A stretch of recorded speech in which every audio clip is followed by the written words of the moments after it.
So, um, so I watched Candace Owens' video about George Floyd yesterday. And Miss Candace Owens said a lot about George and how she feels about George Floyd and all the things that she looked up about George Floyd. She's more than welcome to feel that way about the things that she found and things of that nature. But I need y'all to understand something. If you watch Candace Owens' video and you agree with her, I need you to grant me the same respect that I granted her and listen to me all the way through the way I listened to her video all the way through.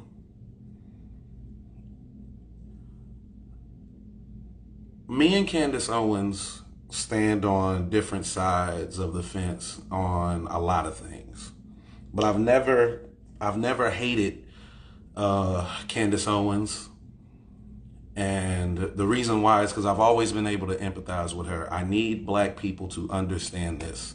Black people, you have to start embracing your weirdo cousins. Your cousins that don't seem to be of the culture, your cousins who don't get it, who are not cool, that are a little corny, whatever, you gotta start embracing them because you are affecting them so negatively that they end up turning on you. Me and Candace are really different, but we both are kind of created the same way. When you're smart and educated and articulate and you try to live life, righteously, sometimes you just want to be embraced by the black community and you want them to hold you in high regard. And sometimes it just doesn't happen. Sometimes you feel like you do everything right, and instead of liking you, some black people like black people who push forward the worst stereotypes of us. And it makes you bitter. And in your time of bitterness, you end up not being around the community. You end up meeting some white people, and they put their arms around you. And they say, you know what? You're great. You're wonderful. There should be more black people like you. And then we hit a crossroads. This crossroads is where me and Candace split. Whenever people put their arms around Candace and say, you're wonderful, you're amazing, why aren't more black people like you? Candace said, you know what, I am great.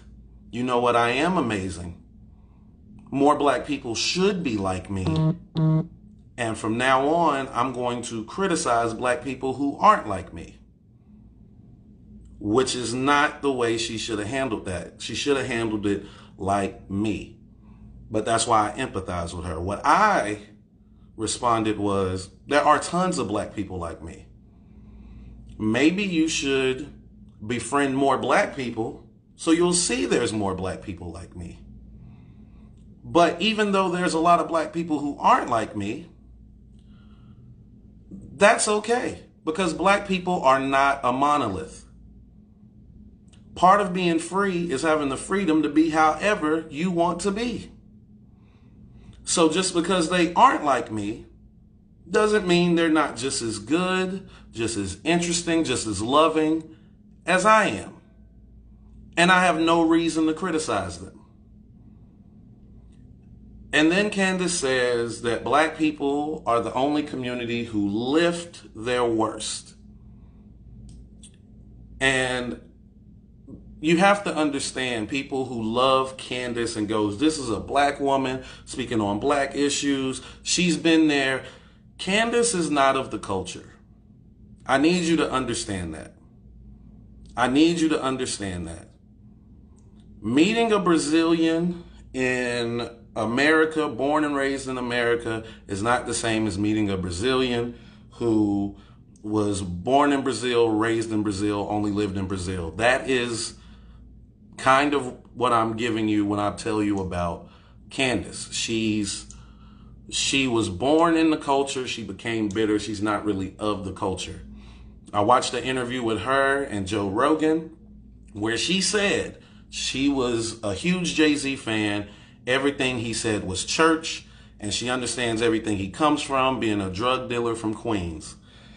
If you are of the culture, you would never say Jay-Z is from Queens. There is nobody of black culture who listens to hip hop, who grew up or listened to Jay-Z, understand Jay-Z is one of our most notable people. We know plenty about Jay-Z. Some of y'all can say it's a Freudian slip. It is not.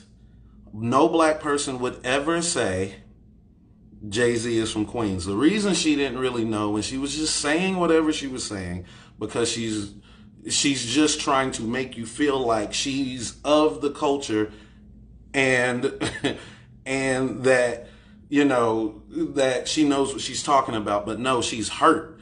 So I'm not saying don't follow her, but I say take some of the stuff she says with a grain of salt, because she's not one of us. She's not speaking from a place of knowledge whenever she's speaking to you. She says that black people hold up their worst. And George Floyd represented one of our worst because he was, I guess, a career criminal. She did all this research on him. There has never been a George Floyd Awards. There is an NAACP Image Awards where black people come together, get dressed, and it's on TV every year where black people lift their best. They're most educated, they're most, you know, the ones who do the most philanthropy, all of it. Like, we hold up our best every year. Steve Harvey does the Neighborhood Awards where we celebrate some of our best but overlooked around the country. We don't have a Criminals Awards. We don't have a Black People's Worst Awards.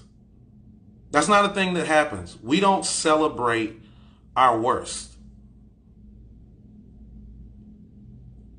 But even if we did, to say that no other race of people celebrate their worst while living in America, while being black, is the most ridiculous thing I've ever heard in my life. There are slave owners on our money. On our money are slave owners. There are monuments resurrected in their honor. There's streets named after them, cities named after them. There are sculptures made after them all over the country. Not only slave owners, but people who fought to keep slavery alive. There are monuments named after them, buildings named after them. So to say that other races of people or other cultures of people do not celebrate their worst is ridiculous. We still have Columbus Day. Even though we all know that the story of Christopher Columbus is a complete farce, we still celebrate the sham that is Thanksgiving and teach children about Pilgrims and Native Americans, even though Native Americans in this country have almost been completely wiped out and their land stolen. So to say that we don't celebrate our worst in America is ridiculous. And saying that black people are the only ones that do it, you know, black people aren't the only people who deal with inequality, and I need black people to understand this too. We're fighting for our stuff, but we're going to have to get around to help our Native American brothers and sisters and make sure that they're heard too, because a genocide happened with them too, and they're not being heard. The fact that there is a Washington Redskins and Cleveland Indians team, and Washington Redskins is represented by our nation's capital, and Native Americans everywhere has told everybody that that is a racial slur, and they hate it with every part of their being. And the owner gets to look them in the face and say, so the fuck what? means we still got work to do, not just in the black community. Bigotry is wrong across the board. Across the board. But those of you who listen to Candace Owens, you're not paying attention. She was ridiculous in mostly everything she said. She said that police brutality is a myth. Is a myth. Like Bigfoot. Like the Loch Ness Monster. It's a myth. Even though you can find black people all over the world, who can tell you countless times and countless experiences of people in their life or them personally who have been brutalized by the police. I got 3 stories myself, 1 for me, 2 for my father that I witnessed. I think it is wrong and completely insensitive for a group of people to tell you about their experience, and then you go back and grab a chart that you pulled off the internet and say that this chart disagrees with you, and this chart that I haven't done any of the research on, that I don't know who even made the chart. I believe this chart more than I believe your experiences, even though you have bodies, names, experiences, stories, witnesses to corroborate what you're saying. I cannot listen to you because of this chart.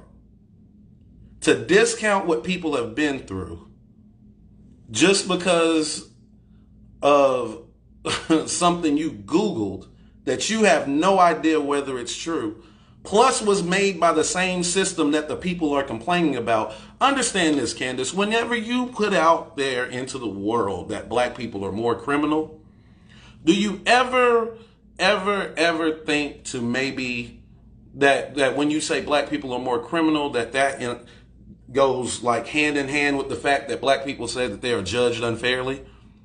See, because the charts that you're getting shows people who, were found guilty of these crimes.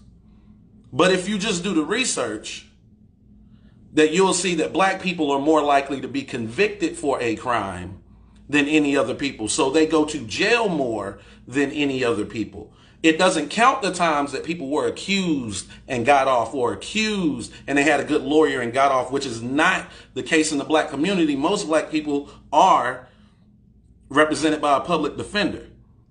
And there's many documentaries of black people going to jail for crimes they didn't commit. Black people being in jail for years without ever even having a day in court. There's a whole prison right now that you can look up where everybody in the prison was in there for years and never saw their court date. You can just do the research and see that. That is a thing that happens. All right. We never got to see if they were innocent or guilty. They just was rotting in prison. That's a thing that happens. It doesn't take you long to research these things. You're choosing not to research these things. And it's disheartening.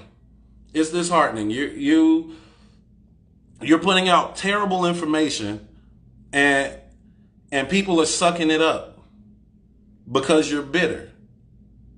You're hurt that the black community calls you a coon and they call you an Uncle Tom. But what you're doing in your bitterness is putting out a bunch of stuff that makes the same people who hate people who look like you say, look, I told you we're right. Even one of them says that about them. And it justifies their bigotry. That's what you're doing. You're not helping anybody by doing that. The best way to understand where people come from or what they deal with is to talk to them about it. To understand. There's no Google. There's no charts. There's no numbers that's going to tell you somebody's pain. It's not going to tell you somebody's experience. no matter how you feel about George Floyd, the people are all around the world are feeling a certain way because of how disgusting it was. But many black people jump up whenever stuff like that happens because it happens often. And now while we have everybody's attention and they see that it happens, we go, look, now you see what they're doing? Now that you have an example, let me tell you about the pain I've been experiencing. Let me go out in the streets and march, because this isn't a one-time thing for us. But she wanted to focus on George Floyd and his past and all these things. George Floyd is the name of today. Of today. It was Breonna Taylor yesterday. It was Ahmaud Arbery the day before. The names are constantly interchangeable, but the brutality is the same. And that's what we have an issue with. For you to not understand that and to put that out into the world is really irresponsible. Really irresponsible. And then she said, what black people have to do is limit their interactions with the police. Okay, we can do that, but if you just look up the stop and frisk numbers in states that institute stop and frisk, you'll realize that the police purposely target black and Latinos to stop and frisk. They do not stop and frisk white people. There aren't any white people on this live that will see this video that can tell you, yeah, I remember walking down the street one time and the police just stopped me and frisked me to see if I had anything on me without any, reason to do so. You can't. But there are tons of blacks. There are tons of Latinos that can tell you that that is their experience.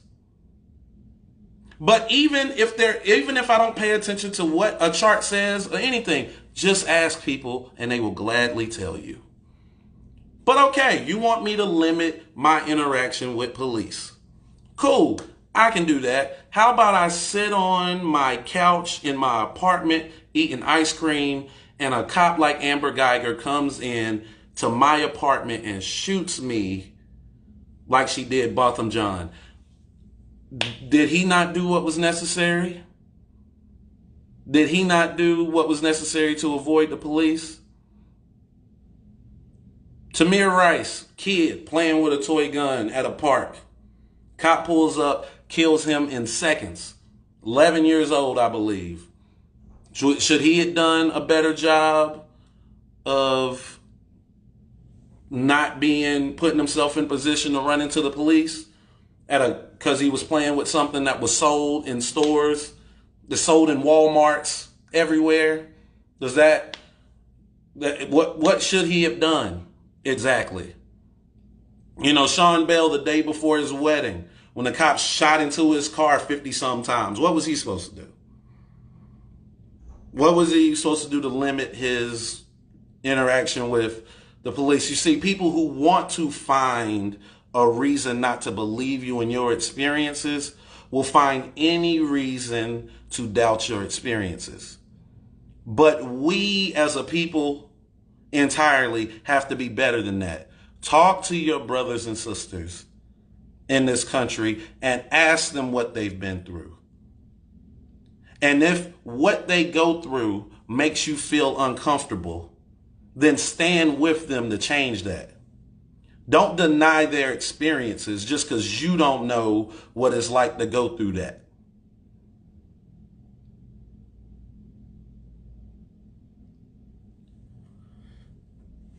I feel like if you can hear everything that I just said, I've given you examples. I've given you nothing but facts. And you can still look at me and go, he don't know what he's talking about. He's wrong. The problem isn't him. The problem, is him. Whatever you want to do, whatever excuse you want to come up with. Understand that you are definitely part of the problem and need to do some soul searching.